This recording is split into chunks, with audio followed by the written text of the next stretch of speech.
हरे कृष्णा। श्रीमद् भागवतम स्कंद 1 अध्याय 2 दिव्यता तथा दिव्य सेवा। व्यास उवाच इति संप्रश्र सहस्रो विप्राड़ा रौमहर्षणि प्रतिपूज्य वचस्तेसा प्रवक्त मुप चक्र में। रोमहर्षण के पुत्र उग्रश्रवा शील सूत गोस्वामी ने ब्राह्मणों के सम्यक प्रश्नों से पूर्णतः प्रसन्न होकर उन्हें धन्यवाद दिया और वे उत्तर देने का प्रयास करने लगे। तात्पर्य: नैमिषारण्य के मुनियों ने शील सूत गोस्वामी से 6 प्रश्न पूछे और अब वे एक एक करके उनका उत्तर दे रहे हैं। सूत उवाच यह प्रवजंत मनुपेत मपेत कृत्यम दैपायनो विरह कातर आजुहाव पुत्रेति तन्मयतया तरोभिनेदु स्तम सर्वभूत हृदय मुनि मानतोस्मि। शील सूत गोस्वामी ने कहा, मैं उन महामुनि शील सुखदेव गोस्वामी को सादर नमस्कार करता हूँ जो सबके हृदय में प्रवेश करने में समर्थ हैं। जब वे यज्ञोपति संस्कार अथवा उच्च जातियों द्वारा किए जाने वाले अनुष्ठानों को संपन्न किए बिना संन्यास ग्रहण करने चले गए तो उनके पिता शील व्यासदेव ने उनके वियोग के भय से आतुर होकर पुकारा, हे पुत्र, जो उस समय वैसी ही वियोग की भावना में लीन थे। उन्हें मात्र ऐसे वृक्षों ने शोकग्रस्त पिता के शब्दों का प्रतिध्वनि के रूप में उत्तर दिया।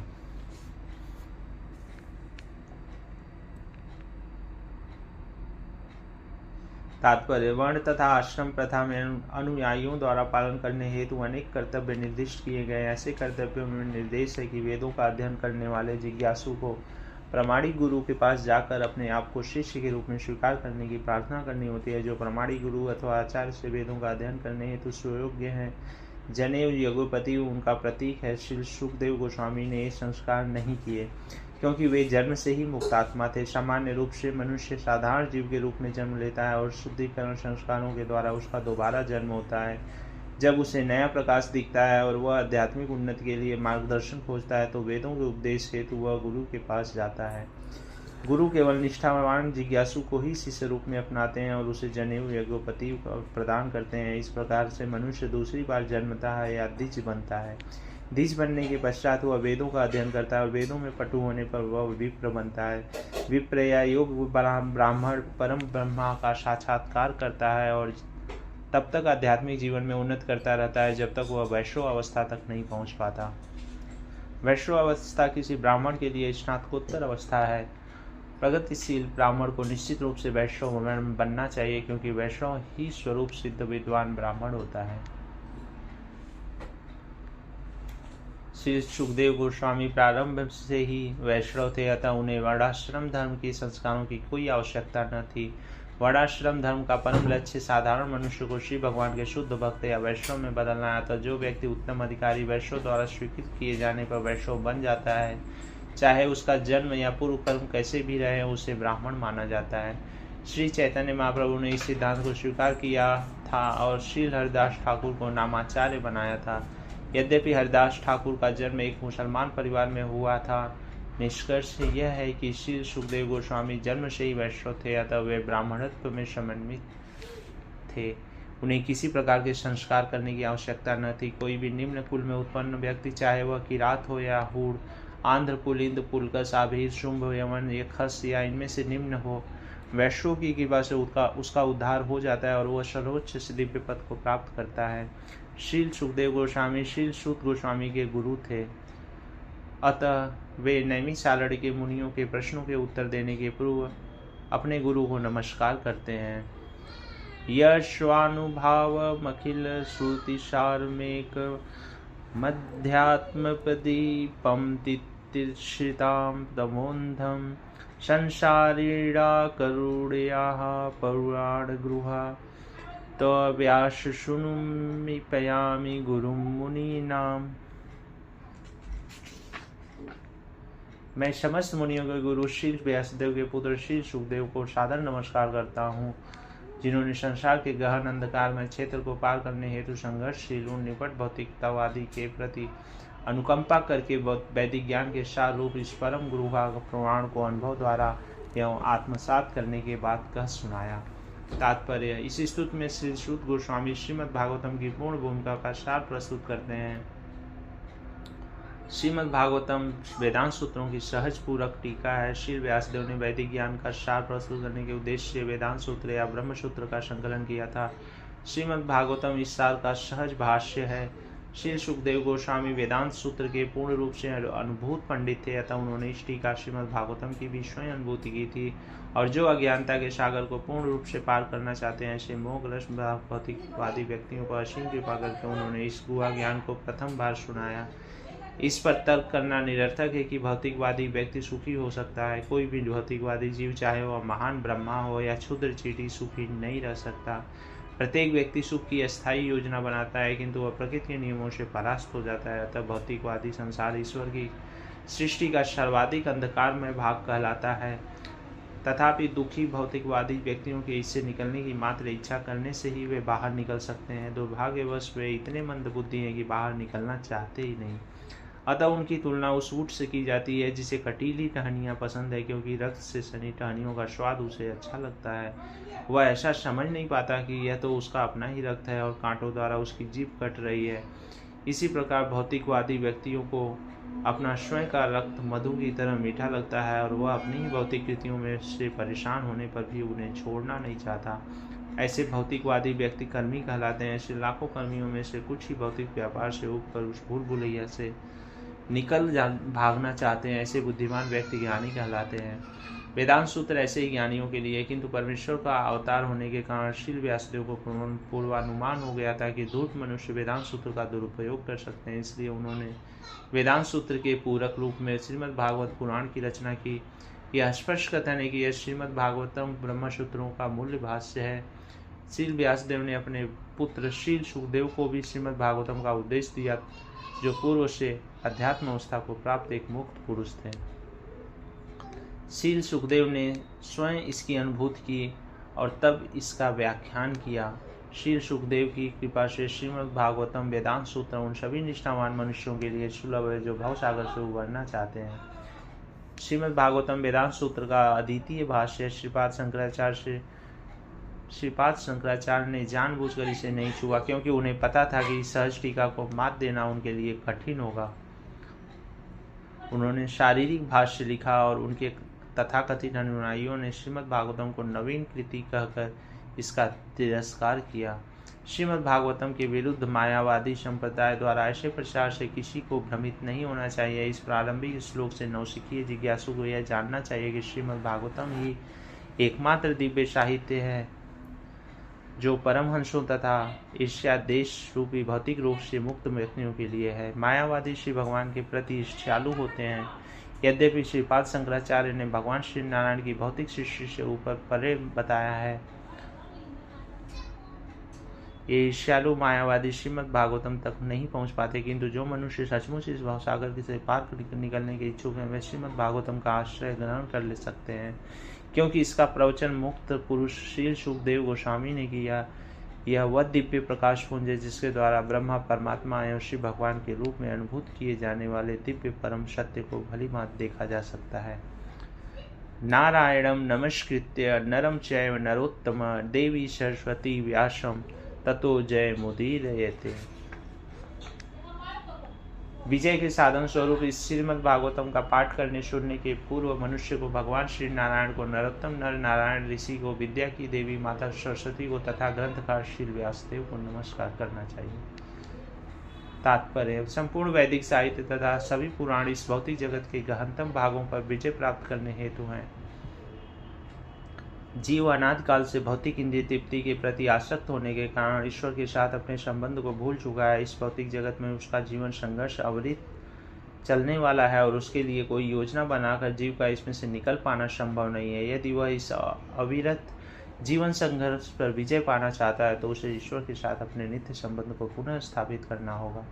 जो भी इस प्रकार के निवारक उपाय अपनाना चाहता है उसे वेदों तथा पुराणों जैसे साहित्य का आश्रय लेना होगा। अल्पज्ञानी मनुष्यों का कहना है कि पुराणों का वेदों से किसी प्रकार का संबंध नहीं है, किंतु ये पुराण विभिन्न प्रकार के मनुष्यों के लिए वेदों की पूरक व्याख्याएं हैं। सभी एक सभी मनुष्य एक से नहीं होते, कुछ मनुष्य सतोगुणी होते हैं, कुछ रजोगुणी होते हैं और कुछ तमोगुणी होते हैं। पुराणों को इस प्रकार से विभक्त किया गया है कि किसी भी श्रेणी के मनुष्य उनसे लाभ उठा सकते हैं और धीरे धीरे अपनी खोई हुई स्थिति को पुनः प्राप्त करके कठोर जीवन संघर्ष से बाहर निकल सकते हैं। श्री शुद्ध गोस्वामी पुराणों के पाठ की विधि प्रदर्शित करते हैं। जो मनुष्य वैदिक साहित्य तथा पुराणों के उपदेशक बनना चाहते हैं वे इस विधि का पालन कर सकते हैं। श्रीमद् भागवतम निष्कलंक पुराण है और यह विशेषकर उनके लिए है जो अस्थायी रूप से भवबंधन से छूटने के इच्छुक हैं। मुने साधु शिटोहम भवदी लोक मंगलम यत्कृत कृष्ण प्रभो एनात्मा सुप्रीषिदति। हे मुनियों, आपने मुझसे ठीक ही प्रश्न किया है। आपके प्रश्न प्रशंसनीय है क्योंकि इसका संबंध भगवान श्री कृष्ण से है और इस प्रकार वे विश्व कल्याण के लिए ऐसे प्रश्नों से ही पूर्ण आत्मतुष्टि हो सकती है। तात्पर्य, चूंकि पूर्व में कहा जा चुका है कि श्रीमद् भागवतम द्वारा परम सत्य को जाना जा सकता है, तो नैमिषारण्य के ऋषियों के प्रश्न उचित हैं क्योंकि उनका संबंध पूर्ण पुरुषोत्तम परमेश्वर परम सत्य भगवान श्री कृष्ण से है। श्रीमद् भगवद गीता 15.15 में श्री भगवान कहते हैं कि समस्त वेदों में भगवान श्री कृष्ण की प्राप्ति की उत्कंठा के अतिरिक्त और कुछ भी नहीं है। इस प्रकार भगवान श्री कृष्ण संबंधी प्रश्न समस्त वैदिक जिज्ञासाओं के सार समाहार हैं। संपूर्ण संसार प्रश्नों तथा उत्तरों से परिपूर्ण है। सारे पक्षी, पशु तथा मनुष्य शाश्वत प्रश्नों एवं उत्तरों में व्यस्त हैं। भोर होते ही सारे पक्षी अपने अपने नीड़ों में प्रश्नों तथा उत्तरों में लग जाते हैं और शाम होते ही वही पक्षी वापस आकर पुनः प्रश्नोत्तर में व्यस्त हो जाते हैं। मनुष्य भी जब तक प्रगाढ़ निद्रा में सो नहीं जाता प्रश्नोत्तर में व्यस्त रहता है। व्यापारी बाजारों में प्रश्नोत्तर में लगे रहते हैं और इसी प्रकार न्यायालय में वकील तथा विद्यालयों में महाविद्यालयों में विद्यार्थी भी व्यस्त रहते हैं। सांसद भी संसद में प्रश्नोत्तर में ही लगे रहते हैं और राजनीतिज्ञ तथा पत्रकार भी प्रश्नोत्तर में व्यस्त दिखाई देते हैं। यद्यपि ये लोग जीवन भर ऐसे प्रश्न तथा उत्तर करते रहते हैं किंतु रंच मात्र भी तुष्ट नहीं हो पाते। आत्मा की तुष्टि तो मात्र भगवान कृष्ण विषय प्रश्नोत्तरों से ही हो सकती है। भगवान श्री कृष्ण हमारे अंतरंग स्वामी, मित्र, पिता, पुत्र तथा माधुर्य प्रेम के लक्ष्य प्रियतम हैं। भगवान श्री कृष्ण को भूलकर हमने प्रश्नों तथा उत्तरों के अनेक विषय बना लिए हैं किंतु इनमें से किसी में से भी हमें पूर्ण तुष्टि नहीं हो पाती। भगवान श्री कृष्ण के अतिरिक्त सारी वस्तुएं क्षणिक तुष्टि प्रदान करने वाली है। अतः यदि हम पूर्ण तुष्टि चाहते हैं तो हमें भगवान श्री कृष्ण विषय प्रश्नों तथा उत्तरों को ग्रहण करना होगा। बिना प्रश्न किए या उत्तर दिए हम क्षण पर भी जीवित नहीं रह सकते। चूँकि श्रीमद् भागवतम भगवान श्री कृष्ण विषय प्रश्नों तथा उत्तरों को बताने वाला ग्रंथ है, अतः हम इस दिव्य साहित्य के पठन तथा श्रवण मात्र से परम तुष्टि प्राप्त कर सकते हैं। मनुष्य को श्रीमद् भागवतम को समझकर समस्त सामाजिक, राजनीतिक तथा धार्मिक विषयों से संबंधित समस्याओं का समाधान खोज निकालना चाहिए। श्रीमद् भागवतम तथा भगवान श्री कृष्ण समस्त वस्तुओं के सार हैं।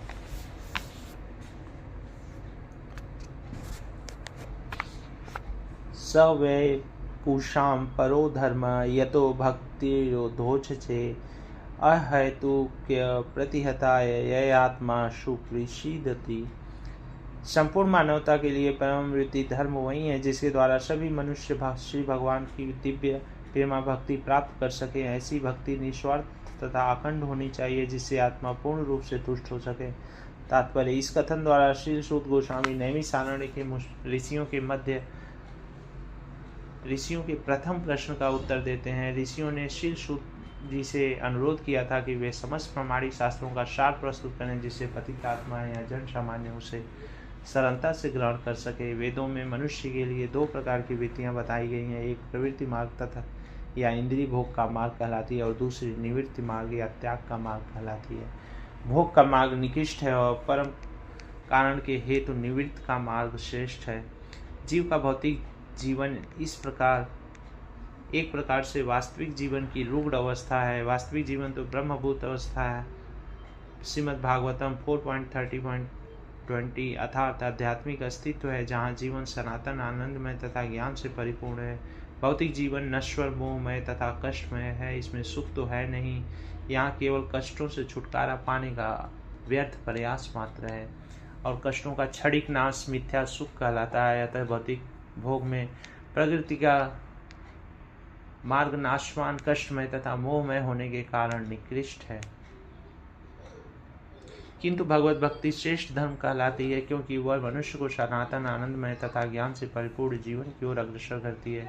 जब इसमें निकृष्ट गुण मिल जाते हैं तो यह कभी कभी दूषित हो जाती है। उदाहरणार्थ, भौतिक लाभ के लिए की गई भक्तिमय सेवा प्रगतिशील निवृत्ति मार्ग में निश्चित रूप से बाधक है। इस रुग्ण जीवन को भोगने की अपेक्षा परम कल्याण के लिए संन्यास का सर्वत्याग श्रेष्ठ वृत्ति है।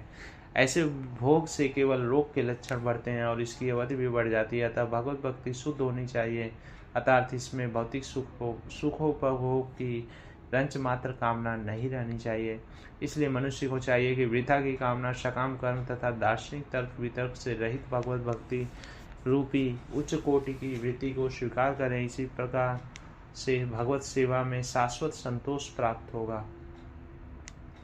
हमने जानबूझकर धर्म की वृत्ति कहा है, क्योंकि धर्म शब्द का मूल अर्थ है जिससे किसी का अस्तित्व है। जीव का अस्तित्व इसी बात पर निर्भर करता है कि वह अपने कार्यों को भगवान श्री कृष्ण के साथ अपने सनातन संबंध से समन्वित करे।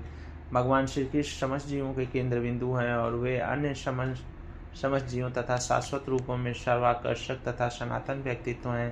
प्रत्येक जीव का दिव्य जगत में एक शाश्वत रूप होता है और भगवान श्री कृष्ण जब उनके लिए सनातन आकर्षण है। भगवान श्री कृष्ण परम पूर्ण हैं और अन्य सभी उनके अंश प्रत्यंश हैं। इसमें सेवक तथा सेवक का संबंध है।